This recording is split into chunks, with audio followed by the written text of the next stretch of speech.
Так, добрый вечер. Good evening, dear colleagues. It's the end of the day. I understand everybody wants to go home, so that's why we will be quite quick. We'll discuss utility digital rights, and we had interesting discussion in the morning with the representatives of the Moscow Exchange, Bank of Russia, Micro World, and the co-owner of BitRussia. We discussed digital rights and their utilization. And now we're going to have a more open discussion. We had a study of the market, and we found that for most participants of the market, they call it DFA. And actually there is difference between UDR and DFA. We're going to discuss what it is. We'll try to conduct it in the form of a workshop.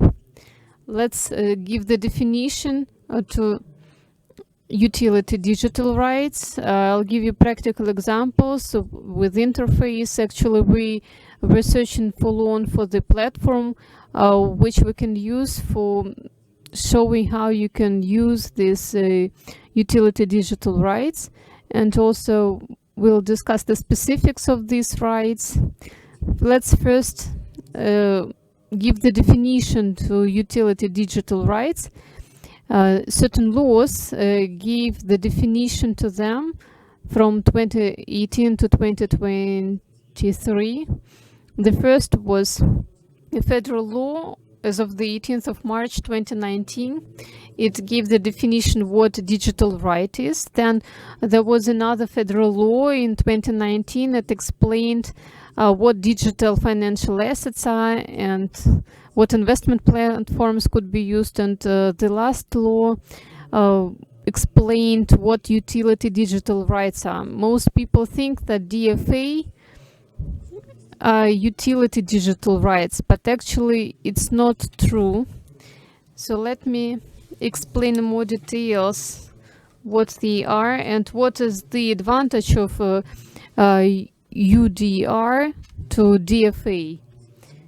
And if you look at the law, how it's explained, actually UDR explains that this is your right to demand certain things and to demand the transfer of exclusive rights to the results of intellectual property and the right to perform certain services.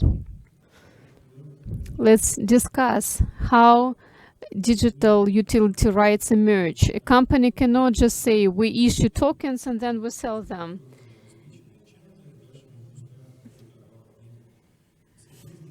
Actually, utility digital rights emerge only when they're paid. The issuer who is going to attract assets issues these tokens, and in this case they get utility digital rights. First they need to publish what would be the contents of this utility digital rights. They should disclose information about the company issuing them, and tokens later emerge only at the moment of payment. When the person who attracts an investment issues tokens, this is the moment when tokens emerge, and at this moment they get rights. That's why you can't just say, well, I issue tokens, because they don't exist yet. And de jure, they will emerge only when the person attracting investment gets tokens and is responsible for them. But how do you stop exercising these rights? Actually, it happens quite fast. There is the norm of the civil law of the Civil Code of the Russian Federation, Article 26. The cessation of your obligations. Actually, we pointed out the most interesting formulations. Actually, you can exercise your obligations. You can meet your obligations. So thus you attract money on the cinema if you promise to give tickets, or you give tickets and you show the film. Or there is another right. You can use novation. Право попало обратно к эмитенту, оно считается прекращенным. Это стандартные ГК-шные формулировки, и здесь Smart money, and you can see other things, how you can exercise this utility rights. When you understand the process of attracting assets and investment, think what factoring you could have. Now we understand that actual factoring is money for money. So when we talk about this, we think about DFA, but actually we wanted to create reverse factoring, when money for tokens or money for products are redeemed by customer at the end, but at the beginning of the process, the issuer practices utility digital rights. This is quite a simplified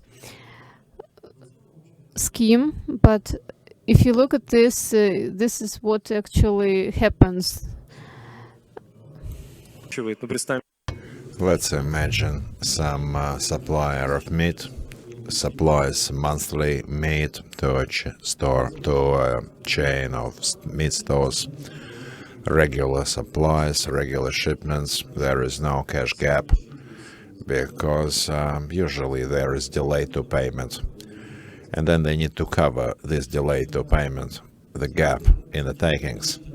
However, even with such contract, the manufacturer still needs funding to purchase money, to purchase products, supplies, and to close his obligations with money.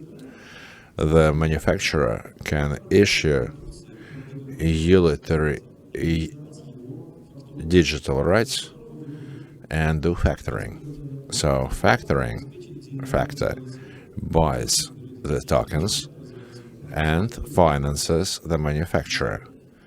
The manufacturer gets the money and exchanges it for produce. Then the moment of sale and settlement comes, and factor, in this case, realizes the tokens to the end user, to the customer who has supply contracts between the customer and the manufacturer on delay to payment basis. Then the buyer gets tokens, presents the tokens to the manufacturer, receives the product, and the end customer receives the money. And then it is settled on delay to payment basis. Basically, this is the whole construct. Now, there are problems possible as to what to do with expired products. Who is the factor? In our case, factor, he buys the products on delay to payment basis. But the factors, UDR, they can only be individuals. So tokenization of obligations can be sold not just to one factor, but to a group of persons, private investors. So we are building here a system where individuals can take part in this business. Many individuals. For all of this to work, let's imagine that some issuer emitted tokens, sold it to individuals, and then there is no non-payment or expiry. For this to work, this morning at the session, it was mentioned by SME Bank, and I will reiterate, we need to have an anchor investor. For instance, some development institutes such as MSP Bank or a large factor. So we need an anchor investor that's going to buy 15 to 20% of the overall token issue and act as a lead creditor. And in case of any unforeseen negative events in the market, like non-payment or non-fulfillment of obligation, we understand that an individual will find it difficult to fight a large issuer that has legal team and knowledge of the market, but it's much harder for them to fight with a large body such as SME bank. So for all of this to work, there needs to be an anchor. And according to standing legislation, SME subjects have the right to compensate their costs on issuing the UDR. So us as a platform, we are going to charge commission for issue, for consulting, for packaging. С существующим законодательством эмитент, предприятие малого и среднего бизнеса, может. And the emittee, the issuer can request compensation of costs at SME bank, and we can provide all the paperwork, process all the paperwork and documentation for this compensation. Now, they're not liable for anything, but us as a token issue platform will compensate through the state government program all of the costs. And there is a strong advantage here, indirect advantage. What will this mechanism provide? One of the main points we have is the growth and performance according to individuals receiving liquidity. Because the investors inside the platform perimeter can be individuals and businesses, resident or non-resident in Russian Federation, this is a build between the difficult factoring market, where large companies rule, and the private market with its own liquidity that never used to play in the market. Быстрый, гибкий инструмент с точки зрения управления портфелем, приобрести токен, And then to buy a token, sell a token, change a token can be done one click away. So you can easily manage your portfolio without going to third bodies. So if you buy the token, you have the right to sell it to anyone, to exchange it for anything. And this is very interesting, fast mechanism. This mechanism can be realized for small investors and large portfolio investors. So we discussed it with funds today. It's very interesting and fast. Now, what is the project life cycle of an investment project? Let's move on to how we would have implemented and how we actually did implement it, this UDR issue.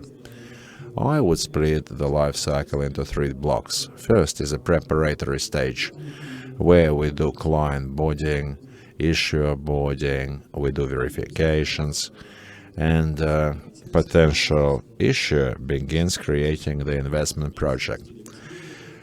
In the meanwhile, the regulation is law number 259, which regulates the issuer's rights and responsibilities. There are 2 main document packages. First of all, disclosure of data disclosure on the person offering investment. But actually, these are only 6 or 7 small documents that can be issued in a few hours. And you can create an investment project in 1 hour if you try hard. Over the last few days, we trialed putting together 4 investment projects. But the platform should be able to verify the project in terms of how it is compliant with the standing legislation. If all is well, the project is published, and according to the legislation, the UDR issue should be used through the blockchain. While we publish the project, we automatically create smart contracts on token issue, the same UDR that work when money is received. So we give the whole token sale process into digital environment. We have tokens and we have money from identified investors. Accordingly, there is an automatic closure of deals, token accumulation at investment account, and in case the project collects enough volume of investment funds, and the money is being passed on to the person looking for investment. Second goes into second part, token issue. For this to work, we provided token sale to investors according to periods. For instance, you can announce a sale of million tokens, 100 rubles a token, 100 million rubles, and split the sales process into 4 months. First month, 20%, 25% discount, then 15, 10, and 5, and so stimulate the sales. And while you are running the investment campaign, you can feed this process with marketing, promote it, and it allows you to build a sales strategy of the tokens, because this is sales. So when the investment campaign stops, token issue takes place. This happens according to 2 triggers. First, calendar-wise. So the campaign is set for 1 month. And the end of the month comes, and the system verifies where the money was collected in the needed volume. And if it has, they're passed on to into the person seeking investment, and UDR are issued. And if not, they are returned. The second trigger is when investments are collected fast, closed before deadline. Then we can do it on the fly. When we first began the process in 2017, we looked at cryptocurrency market experience. So we looked hard at experience of various cryptocurrency projects in China, US, Europe, and all of the regulatory frameworks here accumulated certain problems which happened in the cryptocurrency market in the past. Initially, all of this legislation governing the process was ruled the crowdfunding legislation, and the first version had words such as token and smart contract. Then in the final versions, the word smart contract was out. The digital contract came in. Now, tokenization. Once token is issued, say in terms of factoring, you need to fulfill a number of obligations within a year so that the buyer can present the tokens to manufacturer, pick up his products, and settle with a factor. What happens now? Before the tokens are stopped, they are unlimited in circulation. It means that tokens can be passed on, gifted, split, sold, or swapped. This is our standard function. I think everyone has similar. Also, tokens can be frozen. If you don't want it to circulate in the market, you can freeze it at a certain time. Basically, at the time of stopping digital rights, the token burns. And certainly, the life cycle of the token stops at the end of the process. We remove it from the system, and it never comes back into circulation. So token right has been fulfilled. Now, naturally, we didn't only look at factoring, we looked at various business models. Part of them we tested with Bank of Russia, part of them with the business community. Most often we started with the business community and then went to Bank of Russia. And today we have a well-developed concept. We understand how to tokenize real estate, for instance, how to tokenize debt. So where we have receivables, we can do tokenization. We have to do the maths on a business model. This is DFA, or products and services rights. We looked at stable coins projects as well. This is asset securitization. DFA is guaranteed with gold or money emissions. But in this case, the most active asset is sand, because the price of sand is clear, and sand is necessary to build anything on this planet. So sand or coffee is very well tokenized and can be used as a stable asset. Separately, I'd like to notice. So who are the participants? According to the Russian legislation, the issue of utility digital rights could be performed by the individual entrepreneurs and individuals of the Russian Federation. And the investors and the purchasers of tokens could be legal entities, residents and non-residents of the Russian Federation. And given that there is certain amendment to the federal law number 115, according to the new rules, we as operators can accept non-residents for service if the client is a foreigner. He should be legalized according to the federal law number 115, but now I can turn to Raiffeisen Bank and actually we can provide services to their Austrian clients because we can register them in our bank, and it simplifies the access for non-residents of the Russian Federation to Russian market. And it's true for Arabs, for example, they could be interested in this. If we talk about Russia, operators could not perform identification themselves. That's why we should use delegated identification. In this case, we use the account at Gosuslugi, or we can use some authorized bank. We use service of deep integration with Alpha Bank.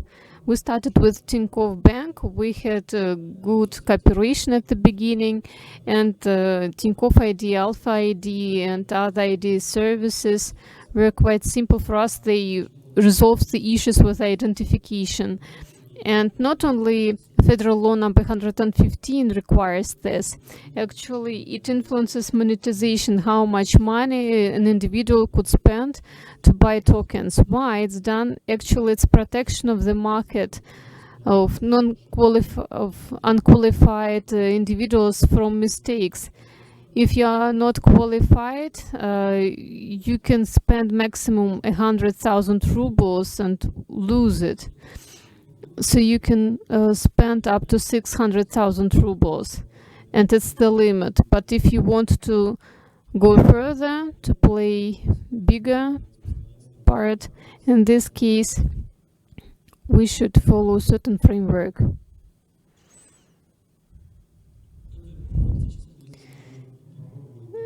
So here you can see how interface looks like. When you create a project, you give the name to the project, you give a short description, you attach ticker to it, you fill in the content. In the description part, you also attach hashtags, and you apply documents, and you make it interesting for the future investors. Then you use a few sections. I will focus on some of them. It's how you tune tokenization. When I'm talking about tokens, I mean utility digital rights. We call them tokens just to simplify this. You determine how many tokens you sell. You indicate the minimum sum to provide sale. You determine the limit of the sum. And then you can also peg your content of token to this. If we talk about Micromir or our other issuers if we collect up to 10 million rubles, in this case, we'll be able to perform reproduction. We can write contract with actor, we can rewrite the script, and then we can have the second stage of our production. If we collect 100 million rubles, we can also fulfill the whole film production process and start selling this product.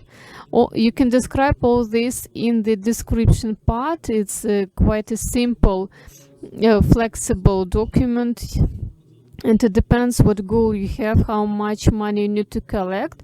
And also I mentioned the period of sale, and you can determine how fast you sell tokens, what should be the rhythm of your sales. So your campaign could be packed to certain sales. And to the right, you can see the example of such calculation. You can see the minimum price and the current price at the moment of selling. What else we would also recommend? Sometimes issuers do not know how to sell their tokens and attract money. They don't have exact understanding, they don't have the direct contact with customers. Actually, you don't need to publish your public offer right now. You can publish a draft. And during the dialogue with the investors, you can correct this draft before you publish it, and this draft can help you start the dialogue and start building your relationship with your potential investors. And we, as any investment platform, focus on infrastructure. We are the infrastructure with a number of tools, and how issuers use these tools, only they know. Actually, you can use them at best. We don't know how you sell your business. So our goal is to provide a number of tools for you to attract money, most effectively spend your money, and fulfill obligations. But actually, we are not a tax agent, and we are not a party to your contract. We don't pay obligations under your contract, but not a single platform can have any scams and frauds, and especially at the beginning of and we focus on every project, on every issuer. Here is the example of the page which was issued. We had the first issue of a DexSpace project, and this is the financial infrastructure which will help tokens which are issued in Russia to go beyond the platform and beyond the jurisdiction of Russia. It's quite an ambitious project. We have been drafting it for 2 years, and we are trying to implement this project now. I don't want to promote this project. It's just the example how you can formalize your offer. You can see the cap here, which includes all the vital information, how much money is attracted, how much money they try to collect, when is the sale, when it finishes, what is the ticker of the token. It should be unique, it should not be repeated. It is the analytical part, and also button sell or buy. Инвестиции возвращаются инвесторам, и токены не возникают. If everything was successful, then you get obligations in the form of tokens and money which is provided by investors to the issuers, token issuers. Here we try to explain the cessation of tokens. When your project is over, actually you can sell your tokens to other investors, you can exchange these tokens, and you can use your own conditions. These flows are not controlled, they are free flows, and thus you can use these tokens to exercise your rights. We, as the platform who holds the registry of beneficiaries, and the registry of the investors. We hold registry. We know who has these tokens, how these tokens were used, what actions were taken with them. And one of the parameters of any utility digital right is the time of token life. And we determined that the lifetime for this utility digital right will be the 1st of January, but it doesn't disappear after time expires, and still investors could... Их личное дело по-хорошему. То есть оферта, есть правила, эти токены выпущены. Can present it for payment, and parties could agree about something else. So it's quite normal business practice, and we don't have any limits here, any legal limits. One of the interesting aspects of utility digital rights is that you can use these rights. It's not controlled actually by some external regulators. When you perform some foreign trade activity, it's not controlled, it's not used as the payment means. It means that token issued in Russia could be provided to the non-resident of the Russian Federation if it's permitted by the issuer. So there are no legal limits here. There is no currency control here. There is no control of the deal. Actually, it's a sort of a statement or settlement. If you understand these mechanisms, you can have your foreign trade with the issue and cessation of your digital rights, and it's quite a specific story. And actually, I think it's quite an interesting idea if you follow this. For example, if we come back to the disk space token, it's how it could be fulfilled. We started selling, and we will continue working on this project. I think it's quite interesting. That's all I wanted to tell you about utility digital rights. To sum it up, I can say, yes, you can attract investment to your projects with the issue and exercise of your utility digital rights. This could be your future services. It could be subscription to Zero or to Figma.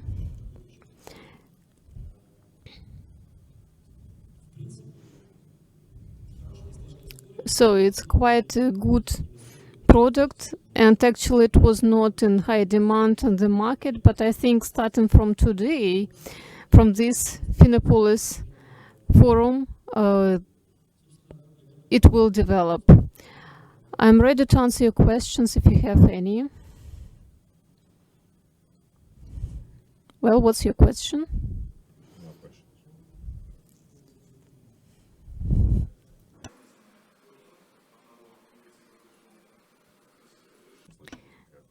I could not hear the question because the speaker doesn't use a microphone.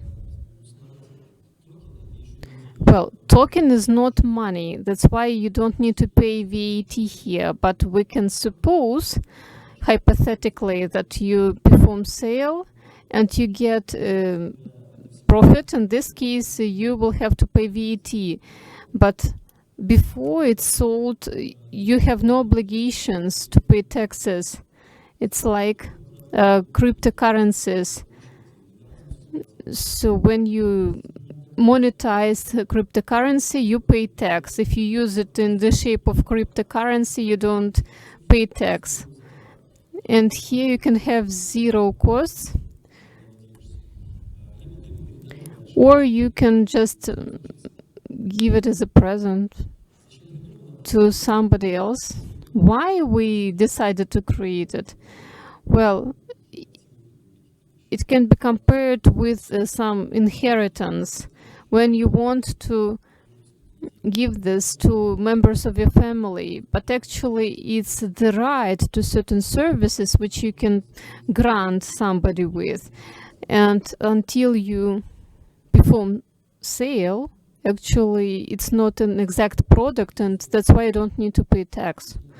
Can it be used as a bribe? I suppose yes, it's possible, but competent authorities can explain what it looks like. Just imagine. Передал. Ну, конечно, это взятка. Ну, я так думаю. Опыта нет, ну, я так предполагаю. Ну, точно, если встречное что-то я за это сделал, то наверняка это 100% взятка, конечно. Конечно. Да, вот хотелось бы понять, вот в продолжение тоже мы рассуждаем, да, передача токенов там от... So when you write a script voucher for the horse, in this case actually you sell a horse, and in this case of course it can be used as a bribe. Is it possible just to download this token to a flashcard and carry it like this? Actually there is a centralized system for token circulation, and the individual who grants it and the individual who gets it should have digital wallets. And when you register any person at the platform, this person gets a digital wallet. He can open other digital wallets, but you have one wallet, I have another wallet. Я его... So you can give me a token and I'll accept it. But when you change, give away or sell a token, it has to be confirmed by both parties. Just in case, having made mistakes before, we try to stay on the safe side. So when you receive an SMS code, it will confirm that you want to send a token, and you need to confirm also the transaction category. For example, it's not a mutual settlement category. For instance, I have a coffee token and they have a grain token. We cannot change it.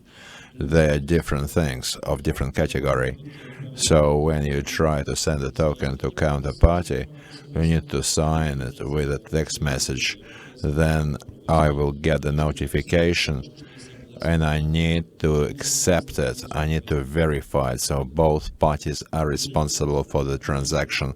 You can sell it, you can swap it. We don't regulate it. The commissions will be charged by us naturally because you're using our infrastructure. We carry costs. And our commission, since we don't know the market price, these digital rights don't have a market price. It may be a lot or maybe very little, so we charge commission that is calculated by token nominal value. If it was 100 rubles, for instance, then we'll take some 0.1% from 100 rubles. Because we're not a stock exchange, we don't know the market price of an asset, so we don't do that. But we charge commission and both parties confirm transactions. So, for instance, you cannot send me a token and I won't know about it. I'll see a request, a notification that somebody is trying to send me a token. But you can send it back or reject it. But if I agree, that means this token will come to my wallet, no other way. So it cannot be used in a wrong manner. How do you realize the mechanism for current token value? After emission, the tokens begin circulation. It begins its economic life, changes hands. So when can parties at a point in time following emission define value of a token? Is there any stock exchange mechanism, floating value? How do you go about it? Well, the token is worth as much as you're ready to pay for it. We're not a stock exchange. We don't have any multi-trade deals, not like CFA, not like DFA. So you and your counterparty can arrange it in your offline chat, buy and sell and price, and this will be the price. We don't account for these prices, we don't publish them, and we don't provide consulting on pricing. It's a private issue. And on the other hand, understanding that the token needs to be given the second life, except for the decentralized story, there is a stock exchange mechanism. So I'd like to announce tomorrow we are signing an MOU with one of the stock exchanges on token issue, utilitarian token, within various raw material and product trades. For instance, it can run at stock exchange, but it can be cleared or settled in tokens. It's a very interesting new initiative. I think it's a very interesting mechanism. But as I said, we cannot define price. We are not a scoring company. We're not a stock exchange. Not much can be done. Maybe DEX solution can help. As far as I understand, DEX allows that. Well, our approach is that we provide open infrastructure, open platform for any third party. We'll be only too happy if there are expert committees, commissions, scoring agencies, rating agencies on a platform that observe what's happening and forecast the price, rating, scoring of what is happening. We discussed it with 2 partners already on the best way. Look, we use the public blockchain. It's a private corporate blockchain with public access. So, for instance, you can open Blockchain Explorer and see the blocks built. You don't know who the asset belongs to, but you see the movement. You understand the costs, but you don't have the private data. So this can we can try to do to play around with maths, economic forecasting, look at the remaining coins on account, underlying assets, but we are going to welcome when we have more teams in our system that can do that, sell their services. We'll be very happy.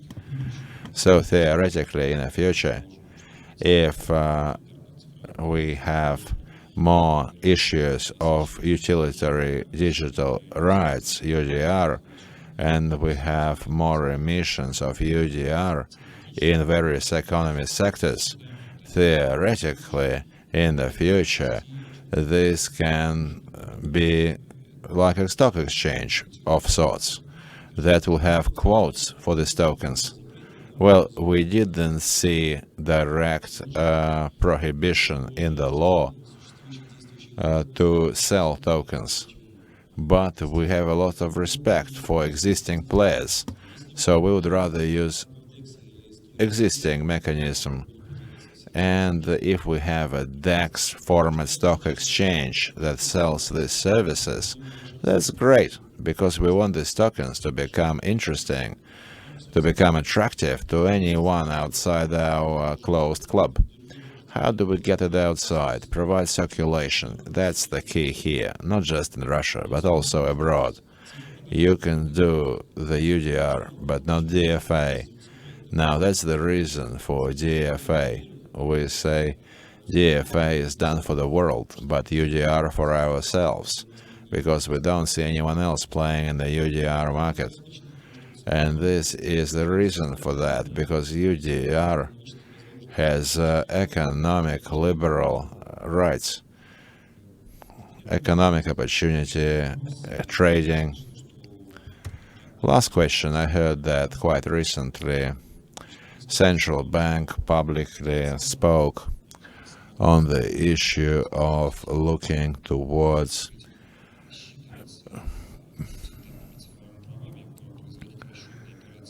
settlement operations on UDR. So it allows us to use UDR as a settlement tool. How viable is this?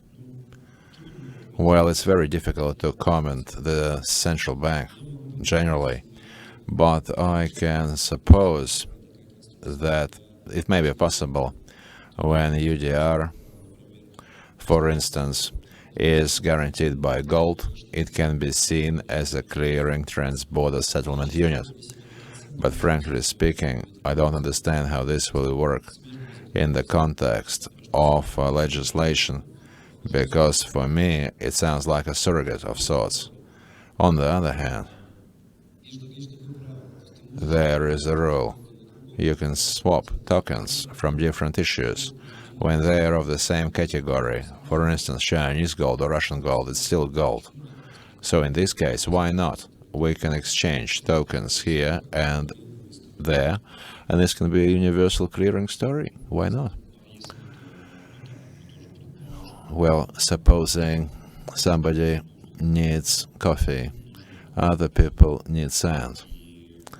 And if they're outside the investment platform framework, arrange a trade with sand, barter for coffee from Brazil, for instance, if they do it independently and they're acting as independent entities under the current standing legislation, civil, do you see any obstacles here if there is tokens transferred from one account to another? An exchange, swap operation. When the parties trade, will the parties need to select one of the legal frameworks?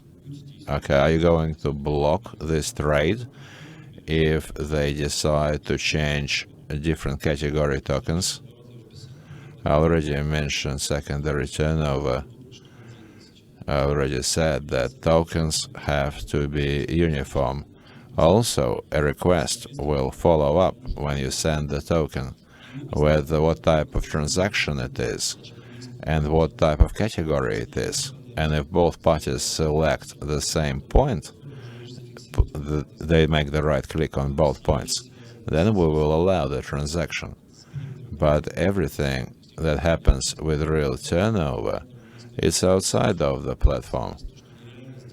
And they can be caught for that. But certainly they did it on a platform, but outside of the platform it's a different story. Now time is here. We are over time, 10 minutes. I can talk to you on the fields. Thank you. Anything else? Вы сказали, что якорным инвестором для проектов Add that anchor investor for the project can be the SME bank. Can you clarify whether you have any preliminary agreement on SME bank prepared to take part in this or future projects? About 2 years ago, we first started this factoring. And SME bank was very active. We haven't reached an agreement. We don't have an agreement signed.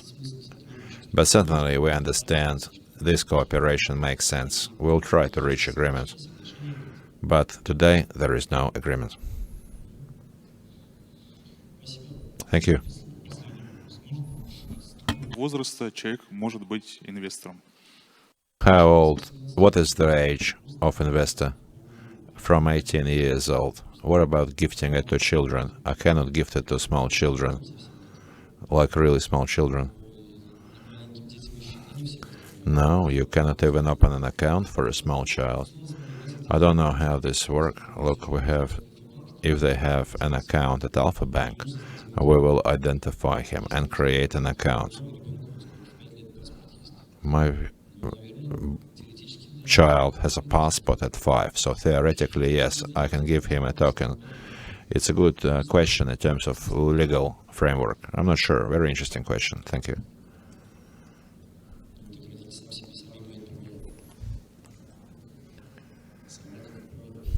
The parent can send it. Knowing the wallet, knowing the address, we can send it. But you need to agree. And since a child is not recognized under the law, doesn't have legal status, he cannot take a decision to accept the token or to reject it.